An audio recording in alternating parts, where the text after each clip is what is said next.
Hello and welcome back to the Roads of Elden Ring. Today is the big finale of the story of the Shadowlands. Today we're doing the last bit of Enir-Ilim. We're going to fight the probably best and also somewhat saddest fight in the entire game, in my opinion. And then we're fighting the big boss at the end, and we are done. We are done with the game. Almost. There are still the jails, the caves, and the, what are they called, ruined forges left. There will be one or two other videos about these. But the story should be concluded then. Sadly we couldn't do this last episode, or the episode before that, because I was actually missing an area. Because for this we want to have every single character's story up to date, or quest line up to date. Let's go through a checklist.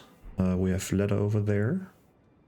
I don't actually know if there actually is a quest line. I think you still get this even if you are not interacting with her really. Might be wrong though. I wonder what happens if you kill her in the overworld before this. If she appears here or who appears here. But anyways, if you know what happens if you kill Leda in the overworld in your world before this encounter, let me know. I know for a fact that if you kill her in one of the invasions, she will still be here, because you're just beating her Red Phantom version, which doesn't kill her in the game. You're basically just repelling her, which is kind of a weird form, right? Come to think of it. Like, yes, you could fight someone normally, like person to person, but this is too risky. You can just invade them, and if you're about to die, like, you still respawn. Your Red Phantom just died. It's kind of a weird mechanic, come to think of it. But we have Leda here. Who else do we have? Let's start off with Tholier. Right. Tholier, we've finished his quest line last episode. You need to do the Saint Trina stuff over here and finish it. Then he will aid you in the upcoming battle. Then over here we had, let's start over with this cross over here where we found Freya for the first time, because we helped Freya deciphering the pact or whatever that Radahn made with Miquella. She will be here. Then of course we have Hornsend, who we haven't killed, so he will, or have we? No, we have killed him, right? So he shouldn't be here because he invaded not as a phantom but as himself. So Hornsend is the only one that will be missing, I think. Unfortunately. But in order to get Hornsend into this fight, you need to kill Mesmer without summoning him. But I summoned him for Mesmer. Then on this cross we found Sir Moore, who will be here because we said... I think we've said, put it all behind you. Hopefully. To not be sad. I guess if you say he should give up, then he dies. You say, put it all behind you, and he will join in the fight as your enemy. And if you say, I don't know, he will still be at this crossover here. Then what's his name? Best character, I forgot his name, holy shit. Ansbach, right? Because we've given him the scroll, the Shadow Keep. He will join us over here because he wants to find out what happened to Moog. And I think that's it, right? Oh no, there's this, the Silent Monk dude. He will appear no matter what. Dryleaf Dane. Is that it now? Or am I missing someone? We get 2 on our side, which is who are Tholier and Sarnsbach. And then the rest is against us, minus Hornsend, because Hornsend is dead. Oops. And I hope I did this early enough. The Saint Trina part there. We will see.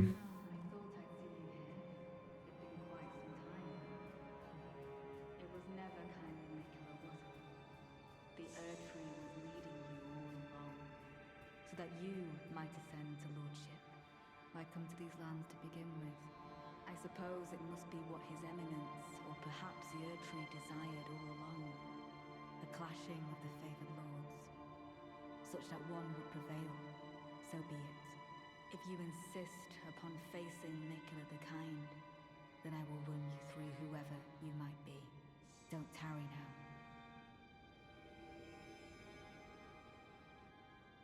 Yeah, we have both summon signs. But the weird thing is, the fight doesn't really start here. Can't we just go ignore this fight and keep on going? But no, I'm really torn. There are 2 major parts of the fight that are good. One of them is the music, the other one is the dialogue. So I want to have both as loud as possible, of course. Not too loud. I think I will put down the sound effects just because the fighting effects are, like the fighting sounds are not that important. Main thing is music and dialogue. So, of course, summon Tholier and Ansbach, and they will join me in time. Can get rid of these. Right, Mimic tier is up to date. Now let's initiate the fight.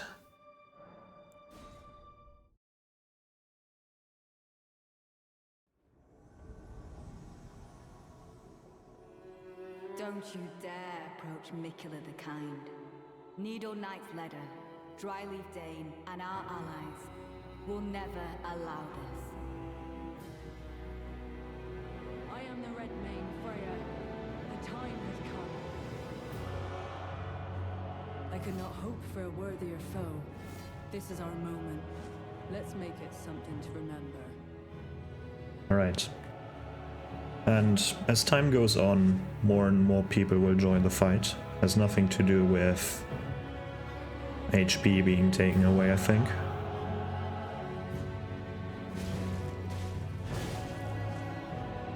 You have some more.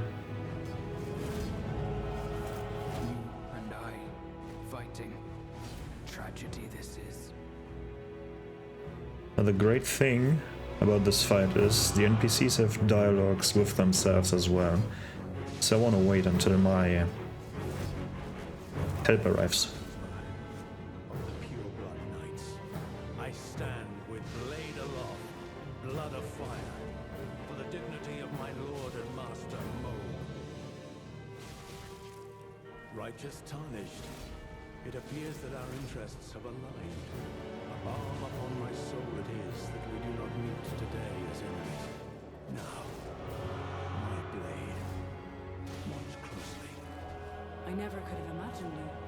That you might be the Erdtree's rightful lord. Such as it is, this battle could not be more fitting for the birth of a new god and the coming of a lord.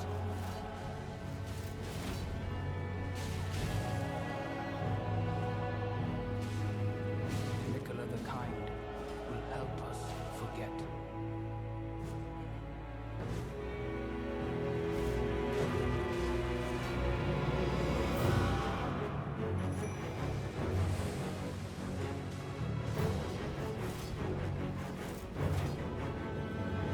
And you can repeat this fight as long as you're not finishing the last contestants. Good Freya, it will be my honor to test my blade against a red maid.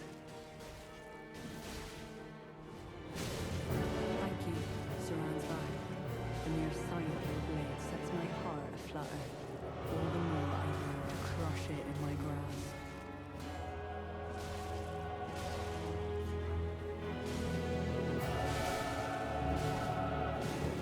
And luckily your summons don't need to survive.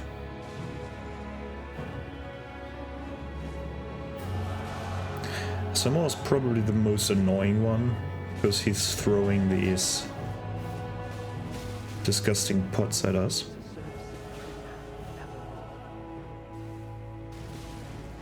Samoa, I do not wish to fight you. I have no purpose I will see through.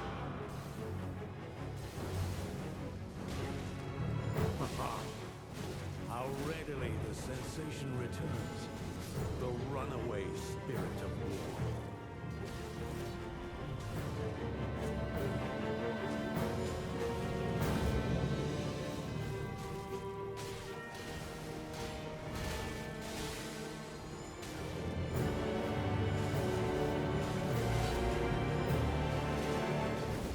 I offer this fight to Mikula the Kind and Rita. Oh shit.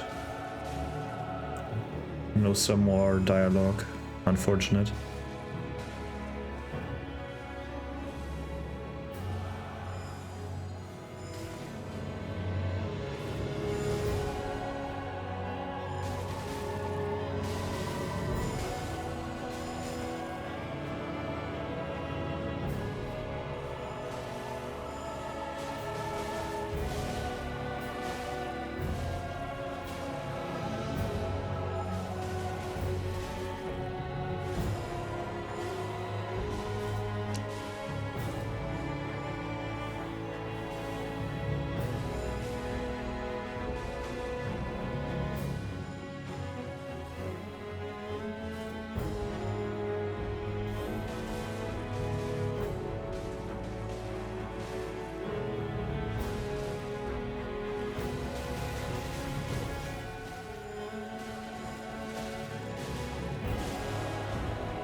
For fuck's sake.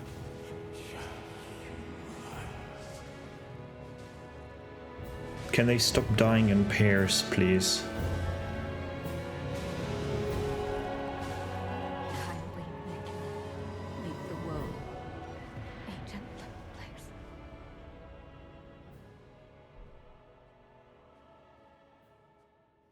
I'm surprised that he survived. But yeah, 2 dialogues are missing here. A few dialogues are missing, I guess. We haven't heard Sir Moore's death dialogue, and we haven't heard Thorier's death dialogue, of course. Ansbach's death dialogue, he didn't die. That was unfortunate that they died at the same time. But this is what I mean. Like, it's not necessarily the best fight because it's a fun fight. Like, the fight itself is not really fun because you're just fighting a bunch of NPCs. And as you could see, they have a lot of health, and they will also deal a shit ton of damage. They're all really dangerous by their own, in their own right, really. So more throws the rot pots, and if they hit you, they will instantly rot you or apply rot to you. So you might want to have a few preserving boluses on your, or in your quick bar or somewhere else. Then Dryleaf Dane, just aggressive. Like, he will constantly hunt you. Leda is dangerous because, well, she deals a lot of damage and she can strip you of your buffs. if you have buffs active, when these swords hit you from the Ash of War of the weapon, they will strip you of your buffs. Which is her sword? This one here. Leather sword has the needle piercer, skill of needle knight leather. Generates 10 gold needles which pierce the target all at once. Those pierced are purged of all ailments and special effects alike. But it also gets rid of the poison, I guess. Here's a tech for you: get poisoned by whatever his name is, and then try to survive this attack. And you're getting rid of the poison. Great, right? Well, it's Freya just deals damage. What else is left? And right, and a Hornsend, if you have Hornsend as an enemy. Hornsend is extremely dangerous. He has these Omen Baron spell thingy that I was talking about. The Horned Barons. And they will just right out one-shot you if you're getting hit by them. Isn't that great? I've seen so many fights when the game was just released, or when the DLC was just released, when I was in the end game. I like to put down my summon sign here and help people with this fight because I love it so much. And the amount of hosts that got one-shot by the Horned Baron is insane. Like, Hornsend is the first enemy to appear if you have him. And holy shit, he will fuck you up. But yeah, now all the sad NPCs are dead. Our enemies, at least. And they're lying around here. So you can grab the stuff. We have some more. Get the bell bearing. And the whole set. Verdigris, whatever it's called. You have Freya over here. Dead. And you're getting all their stuff, so... Drive Dane, just a weapon. Leather lace over here. I have a bit of stick drift again. Oh look, a boat. Ooh. Let's have a look at that. Let's have a look at this room at some point. But yeah, everyone is dead except our party, of course. Which is unfortunate. But it's just a sad fight. I really like this fight. The music is amazing. Hope you listen to the music a bit. Best soundtrack, in my opinion, of all the games, really. Not necessarily the most recognizable, but it's my favorite From Software soundtrack. Period. Just amazing music. And then the dialogue and what it stands for is amazing. I really like this fight, just for that. Gameplay debatable. I really like fighting NPCs, but it can be annoying. They're overtuned, at least their damage is overtuned, I think. I kind of like that they have extreme amounts of HP, but I don't like their extreme amount of damage they deal. I wish they would deal less damage, far less damage. But yeah, enough of this amazing fight. Let's have a look at these boats, because I really haven't seen them before. Ooh, kind of hard. Don't know what it resembles. We get a boat. Where the front and the back of the boat, whatever these are called, they have goat heads facing inwards. On the boat itself, there are 6 hooded figures carrying probably a corpse. Why they carry the corpse, who knows? They're on a boat. They don't really need to carry the corpse, they can just put it down, whatever. And they have this one roof above their head with like these curtains on the side. Kind of weird. Kind of feels like one of these boats that you would where you place the corpse on the boat and you ship them out to whatever. Right. Kind of weird that they have this here. And all these figures kind of remind me of the Monumental, I think they're called. from Demon Souls. And then these... What even is that? What even is that supposed to be? It's like a ship? Or another boat? Kinda looks like it. Looks kinda cool. I wonder if they're... Oh, my throat scratches or itches, whatever. I had to pause for a second because I had to cough that much, but they're not over yet apparently. But yeah, I wonder if there are any videos out there analyzing these things, because I'm not qualified for that.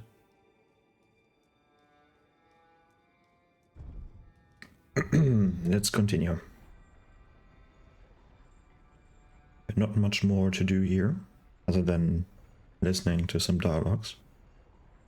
Oh, hello there. Righteous tarnished. That was an astounding battle, to be sure. Now I suppose this leaves only one. But in truth, I cannot calm my quivering. Challenging a god is no small matter.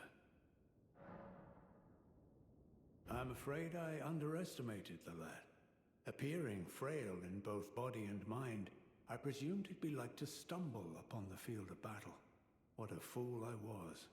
He serves another master, but SotE performed magnificently. Perhaps he too quivers with anticipation, as do we. Oh. Something you want to get off your chest? Well, you needn't worry. It was you, wasn't it? Who defeated Lord Moog. Fear not. I bear no grudge against you. His Eminence was felled in an honorable duel. And such are the risks of seeking lordship. Besides, what right have I to complain? I blame the enchantment more than anything. Righteous tarnished, we will have our victory. I swear upon my blood. Right. Righteous, I swear. Julia is not here. He will only appear as a summon sign. Which is unfortunate. Would be nice to have some more dialogue, but the only thing that is left is fighting the boss. And of course, summon these two. But holy shit.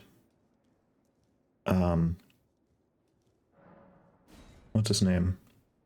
Ansbach is a great written character. And it's kind of weird, right? Of course he serves Moog. Or served. But you would imagine that followers of Moog would be much more savage and like less mannered, similar to what's his name, like Vare. Meanwhile, Vare was talking quite a lot and quite fancy. But he wasn't a gentleman. He was a sadist and whatever, right? He was a savage. The other dude that we fought, where is it? Over, where was it? Further up. In the Rife Blood Ruins. The dude that we fought here as an invasion, probably was also full of Moog, maybe. He was a savage. Basically everyone is a savage here. Except for maybe Moog and Ansbach. But have you noticed there's no music here? Which is fitting. Imagine having the normal Enir-Ilim music over here. That wouldn't be that fitting. But before I fight the boss, I'm taking a small break again because I notice that it's still very hard to speak for me. because I had to cough 2 minutes earlier, whatever. So I'll be right back. Alright, hope it's better now. But yeah, let's have a look what happens over here. So that's bright. My loyal blade and champion of the festival. Both your deeds will ever be praised in song. Now, the vow will be honored, and my lord brother's soul will return, so that he may be my consort.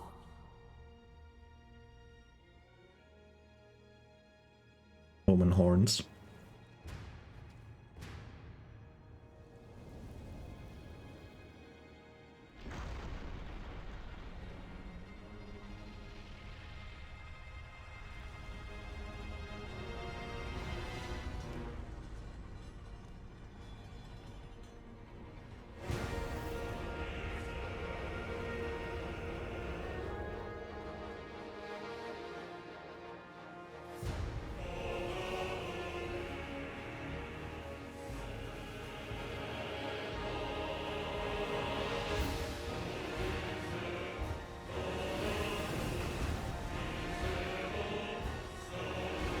It's kind of cool that we can fight Prime Radahn.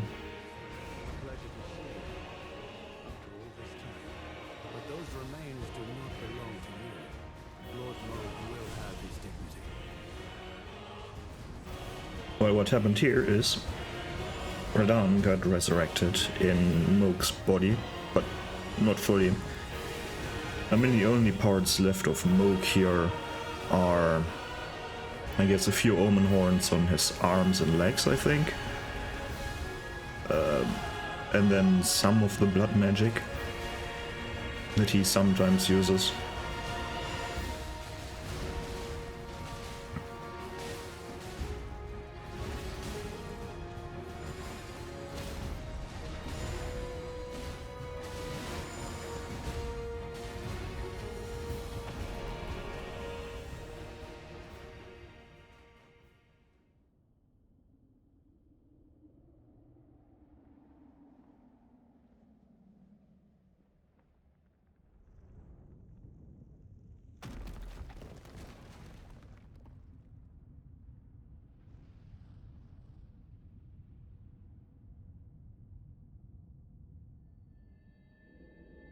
Kinda unfortunate that he doesn't talk. Lord brother,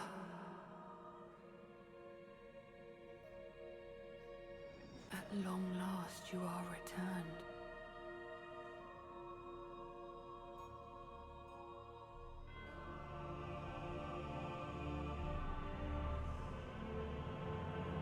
Tarnished one, aspiring lord of the old order. If you have known sin, if you grieve for this world,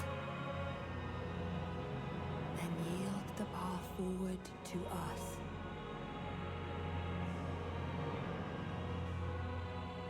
To I, Nicola, and my promised consort, Radahn. No. Kinda weird how Mikola has 4 arms now. Trying to mimic Rani, or at least Rani's doll body.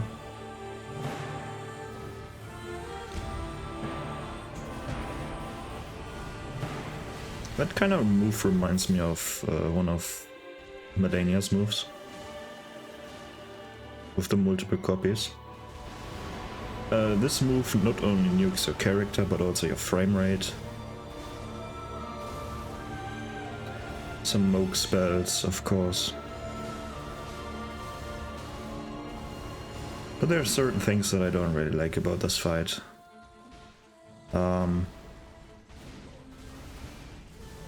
Not necessarily that it's slightly difficult, and with slightly I mean quite a bit difficult. I think they've even tuned down the difficulty in one of the first patches they've done for this DLC. But some moves are very unforgiving. And this is one of the moves where if he grabs you again, no, Thorlier is marked by Mikkela's compassion. But if that happens once more, he basically is dead. Like, he would be kind of cool if he would get converted, because that's what it is. Like, that's Mikkela's charm. But what happens to the player is the player basically stops fighting. Right, they got mind controlled by Mikkela. But you can cleanse this one. If we have a look in the inventory.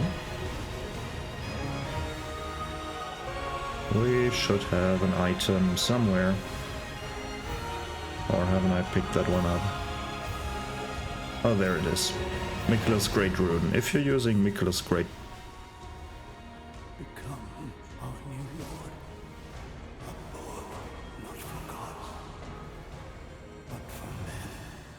Sorry. It's up to you now. Grant Citrina's one wish. Yeah, it's fine. What I really appreciate is that the music becomes less loud, or at least it felt like it when they talk. Kind of amazing. But yeah, if you're using the Mikkela's Great Rune, then you're getting rid of the debuff. But better yet, just dodge the grab.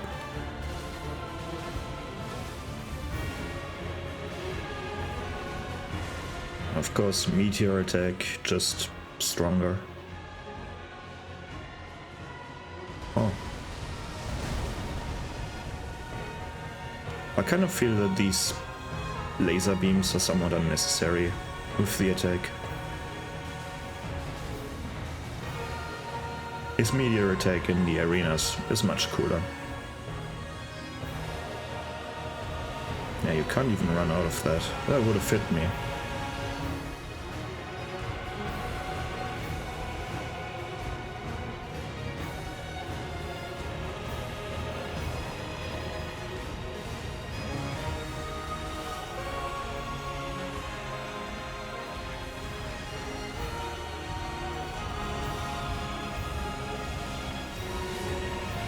Right. Goodbye, you two. I wonder how Mikkela dies, because I've just attacked Radahn. But whatever. Both are dead now. Then here we have an emote. Let us go together. And you would emote that when he grabs you for the second time. Would actually do that animation. Now let's quickly touch this stupid ass memory. Do not touch, no. Flashbang over here.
And we get the Circlet of Light. Yeah. Where are we? Where are we? What I really like about, well, not only Elden Ring, but all sorts of from software from software games, or more likely Miyazaki games really, is all other references that exist, especially the Berserk references. I mean, parallels are kind of obvious if you know somewhat Berserk. Like Mikula has similarities, of course, to Griffith. Similarities. He's not the same character. That would be kind of bad, right? If they were exactly the same character, just copy-pasted. But they both have a dream. They both realize the dream, right? In that case, they both have to go over corpses, literally. I wonder how this gate works, if you have to sacrifice really that many people in order to ascend. And I wonder if they've done that right here. Like if they've maybe used the invasion or whatever. Kind of the timeline is kind of weird.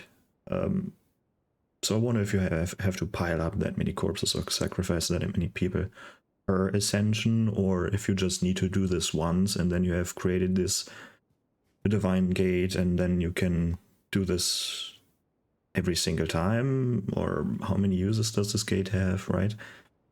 It's kind of weird, because why can't we ascend right now? Why can't we do that? Oh, we're not Empyrean? Well, maybe you don't even need to be Empyrean for that here. However that works, kind of weird. But very, very many similarities. Which is amazing. I really like that. If you recognize something. Of course, Tholier is dead now, unfortunately, and Svansberg is dead now, unfortunately as well. Or maybe it's better that way, because then we're getting more items. But it's kind of weird how they die. Like, even if they survive this fight, they die. I really wonder how this works, like, again with the whole invasion stuff or summoning stuff.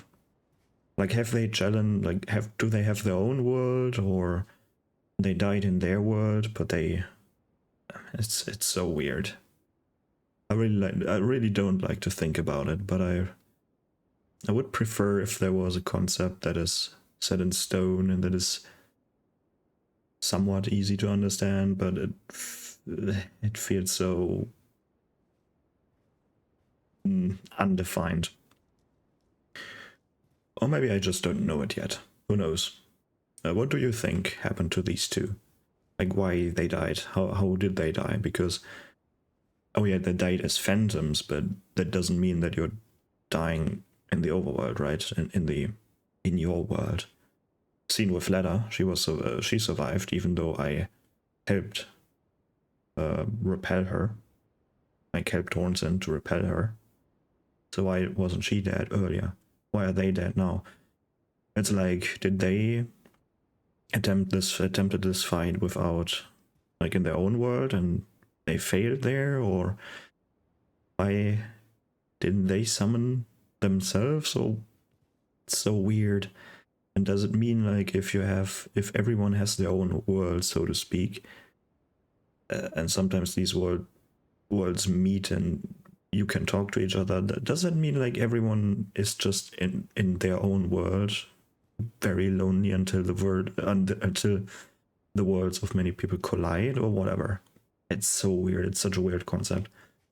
But I hope you know what difficulties I have to understand this, right? Well, it's not only in Elden Ring here, it's like in every Souls time and Souls title. The whole time is convoluted thing is kind of weird, and it doesn't really work. At least not if you're thinking too hard about it. If you're just thinking a bit about it, then it works. And if you're thinking too hard about it, it falls apart fairly easily. But yeah. And the DLC is almost fully finished.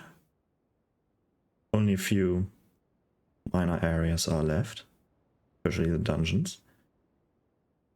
So, what is there to do? not much more. We can have a look at all these things that we've got. For example, Furious Blade of Ansbach. Pretty cool, right? Produces a blood flame blade from the side of the hand, then lunges at the enemy to cleave through them. Charge to increase the number of slashes. Markedly different from the finessed swordplay of the dynasty. This is an aggressive last resort of an incantation that gave rise to Ansbach's fearsome reputation. What this one is talking about is they're talking about the Scythe's Ash of War. Where are the Scythes? Did I skip them?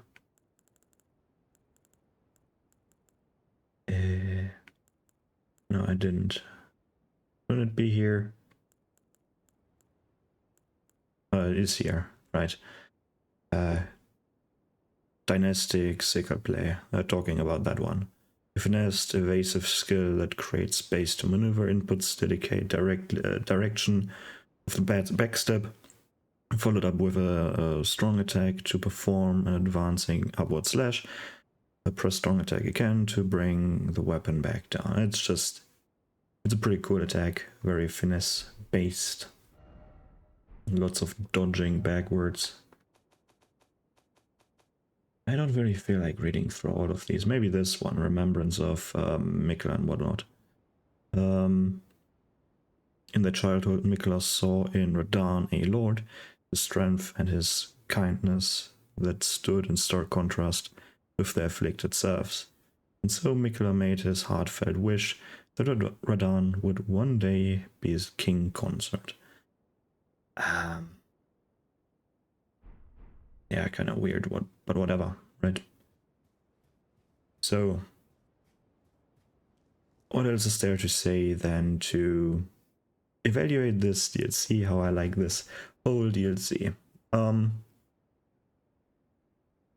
Let's compare this to other From Software DLCs. And it's really hard to compare these. You can't really compare these, it's unfair. But almost every game had their amazing DLC. Probably Dark Souls 2's DLCs were the weakest of them all. Like we had Dark Souls 1's, what was the DLC called? Notorious of the Abyss? Was it called that? I don't know, but that DLC was amazing. Dark Souls 3's Ringed City especially DLC was like amazing as well. Were there 2 DLCs?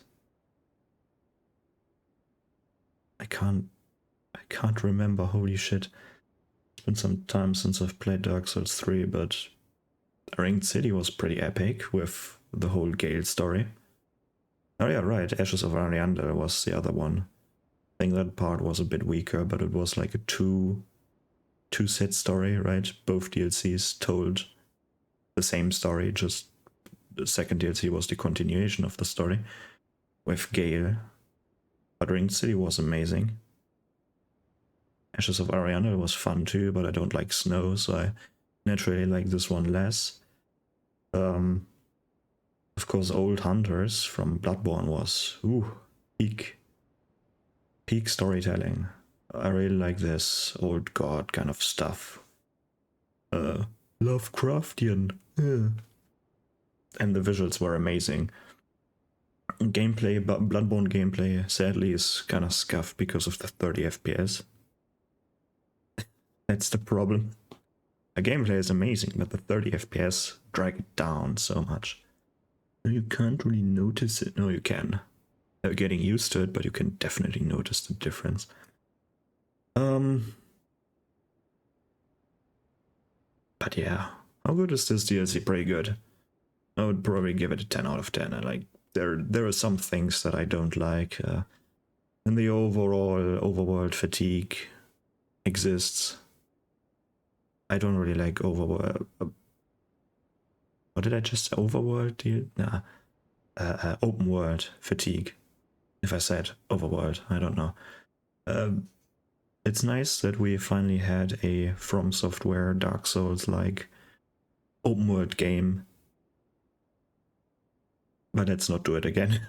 It was fun. It was fun. But the real playability, in my opinion, suffers under that. Because it just takes so much time to do everything all over again. It's a drag. Of course, this DLC also had some weaknesses. And quickly, let's go into an area where there's music. For example, this one. There is music here. I want to have some background music for this. Yeah, that's better. Now I don't feel that alone again. So alone again. Right. Of course, this DLC had some weak spots. Mainly, in my opinion, the finger runes. Really a big letdown, in my opinion. Really, really big letdown. Holy shit. When I first saw this area from, like, somewhere in this dragon area, you could look down and you would see this very weird looking area, and you were just hyped to find this place. Like, what the fuck is that? And when you get there, finally, it's like, oh, it's walking simulator with dodging fucking spells. Then you have these lamprey enemies, or whatever they're called. Blech. Blech. Blech. Then we have this one, same thing here. Oh, more finger runes, cool. Like 10 million finger creepers sitting here, and more of these fucking lampreys, and no fucking items. Just a letdown. And luckily the story was good. Like the fight against Matter. And then the Abyssal Woods. Also kind of a letdown. First of all, the atmosphere is wrong. Should be dark there. Constantly dark. Like nighttime, I mean. Not literally I can't see dark, but nighttime dark. To keep the... Like similar to this place. Why not similar to this place? It's always bright here. It's always the same weather in Enir-Ilim. Why is it not always nighttime in the Abyssal Woods? Huh? And then the stealth passages were kind of scuffed, honestly, and not enough. And they should have leaned more into that mechanic and whatnot, in my opinion. But then we had very strong areas, like the majority of the rest of the DLC. Basically, what would be my favorite area, though? Honestly, I've probably said it. Oh, this is my favorite area. But right now I can't decide. The majority of this game is fun. This DLC is fun. Right? So I would definitely recommend it. Even only for the story, even. I mean, if you don't like the gameplay of this game, like, the story is amazing. But yeah. I really like this DLC. Pretty fun. Can only recommend it. Probably 10 out of 10 or 9 out of 10 at least. I mean, yeah, sure, there's no 10 out of 10. Everything can be improved upon. Who cares? Amazing DLC. Can only play it yourself if you haven't. But yeah, 2 or 1 more episode to go of the Roads of Elden Ring, and then who knows what there is left to do before Night Rain comes out. I have an idea. Let me know what you think about this idea. There's a game that I really like the art style of, but I don't really know much about the game. But I would like to do a first impression kind of roads of that game, which is Hollow Knight. I don't like the gameplay of Hollow Knight. I don't like these kind of games. I'm bad at them. They're way too difficult for me. I mean, I can cheese my way through this game right here, but Hollow Knight is not my thing. Gameplay perspective. But I have Hollow Knight. And I'm willing to go through it with cheat engine, like in this game. Let me know what you think about that. I don't know the story really. So it will be like a hybrid thing of a first time playthrough. Like I have played Hollow Knight before, but I haven't gone through it. I haven't played through it. So I haven't seen any of the endings. When I'm getting stuck, I might get stuck. But it would be kind of fun. Let me know what you think about this. I'm definitely not going to do that without cheat engine. So I want to analyze things as I go. I want to talk about certain things. I don't want to play the game. So let me know what you think about that. If I find nothing better, I will definitely do it. I mean, I could do Monster Hunter Wilds, but that game runs like shit. So that would be a possibility as well. Yeah, probably Hollow Knight until Night Rain comes out. Or until some other interesting game comes out. So yeah, let me know what you think about that. Let me know what you think about this DLC, and I will see you in the next episode where we will have a look at the minor dungeons in this game or in this DLC. That's it from me, and goodbye.